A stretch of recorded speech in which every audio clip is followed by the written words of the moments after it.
Okay, so this is going to be this week's Members First video. If you're watching Friday at 1 p.m., that means you're not currently a member. Be sure to sign up for membership if you want to see these videos early. But for everybody else who is a member, or you're seeing it right now, today we are going to be talking about the Switch and Switch 2 games that I have in my collection. I figure I'd kind of do a repeat of last week's topic where I talked about my 360 games. This time I'm going to show both the Switch and the Switch 2. I've only got a handful of Switch 1 games, so I figure we'll go ahead and get those right out of the way. This is the most recent one I picked up right here. Good old Metroid Prime 4. I had to pick this one up because obviously I'm a huge Metroid fan.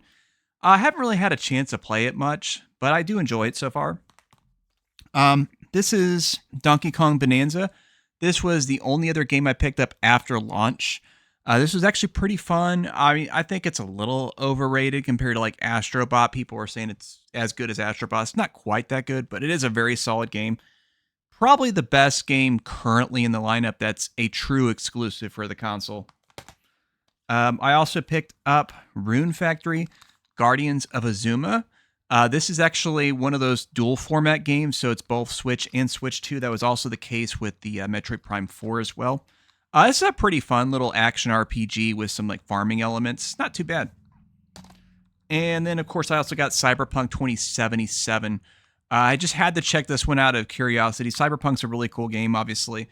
The Switch 2 version is surprisingly competent. It's definitely a better version of the game on Switch 2 than The Witcher 3 was on the original Switch, I would say. Now we're going to go into the original Switch games. My collection has definitely fluctuated over the years. I actually recently sold my copy of Binding of Isaac Afterbirth Plus to Vampire Mike, as well as Owlboy. But this is what I currently have right here. This is the only collector's type one I've got. This is Xenoblade Chronicles, the collector's edition. It has like the art book and all that good stuff. Huge fan of the Xenoblade games, so definitely worth it.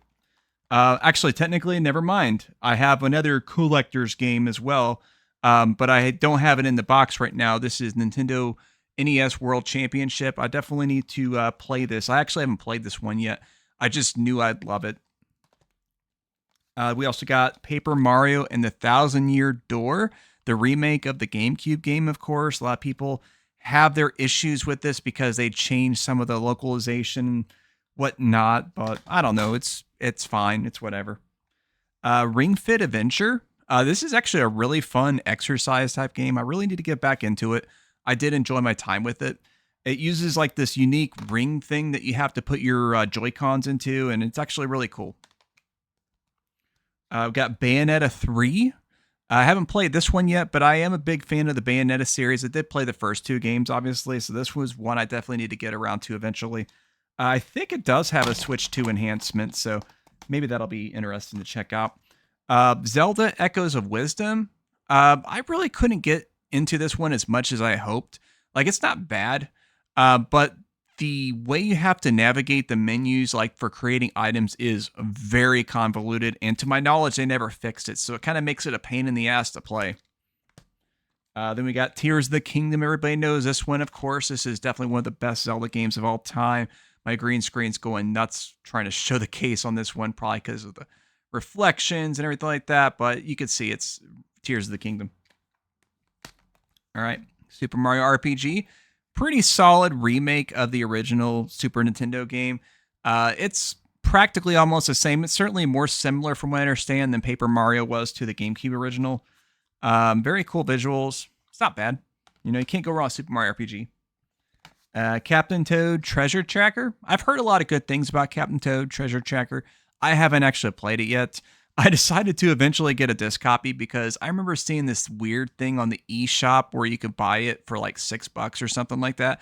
But it turned out to be a mislisted thing. It was the DLC for this, so I never actually had the game.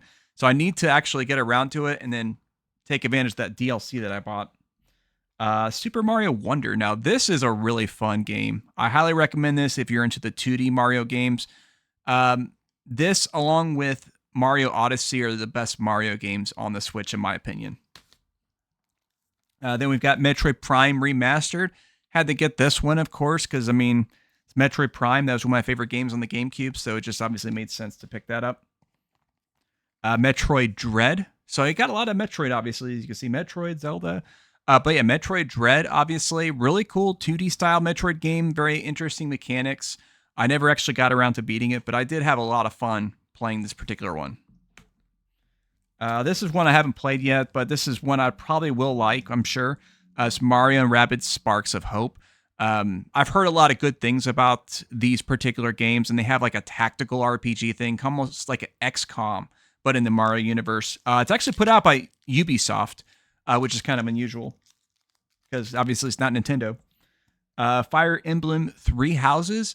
This was actually the first legit Fire Emblem game I played. I never played any of the games prior in the series, with the exception of Fire Emblem Warriors, which I did previously have. That was a fun game too. But even though I'm not into like the whole like relationship stuff that this game has, it's actually pretty tolerable. Very good strategy RPG. It's definitely one of the top ones for sure. Doinksoft Collection. This one I had to pick up because, to my knowledge, it has the only Switch game that is only available physically. It's a game called Demon Throttle. You cannot get this on the eShop. They never released it on the eShop. And then when they first released it, it was just by itself in a very limited number of copies. But I guess Devolver Digital did a reprint and packaged it with Gato Roboto and Gunbrella, which I've already played Gato Roboto. That's pretty good. And Gunbrella, I played like the demo or something like that. I never actually played the full game, but that one looked really cool too. Then we've got Scott Pilgrim versus the World Complete Edition. Obviously, I was very excited to see that they were bringing back Scott Pilgrim versus the World. I was a huge fan of it on the PS3, so it made sense to finally get a physical copy of that. Then we've got Xenoblade Chronicles 2. I have Xenoblade Chronicles 2. Had a lot of fun with this one. Haven't played 3 yet, but I do have 3 as well. These games are so great, but they're very time consuming, so I don't know when I'm going to get around to it, honestly. I did spend a lot of time with 2, but I never beat it. Then we've got Triangle Strategy, another really cool strategy RPG with the 2D HD pixel style that Octopath Traveler had, which I did previously have that on the Switch, but I ended up selling that whenever I got the game on Steam. But anyways, I have this game on Steam as well, so I probably don't need to keep this around anymore, but it's a pretty solid game, although I'm not a huge fan of it. I definitely prefer Fire Emblem. I prefer Final Fantasy Tactics. This one's a little on the story-heavy side of things, but it's pretty cool. And then we have Starlink Battle for Atlas, which is the Switch Star Fox game, because this is another Ubisoft co-published game with Nintendo. This one has like a weird little controller attachment you have to use with it. But from what I understand, if you buy the digital version, you don't need that at all. But that controller attachment is actually the R-Wing, the Star Fox R-Wing. And you actually get to play as Star Fox in the game and stuff like that. So honestly, I'm gonna get the new Star Fox game. I have to. But I was kind of hoping more for a brand new game, kind of like how this was, even though it's not technically a Star Fox game. They have it on the other consoles and PC as well, just without Star Fox, obviously.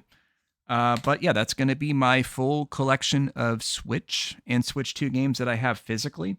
I don't have any digital Switch 2 games at all because I stopped buying digital games for consoles entirely. I only buy digital for PC nowadays.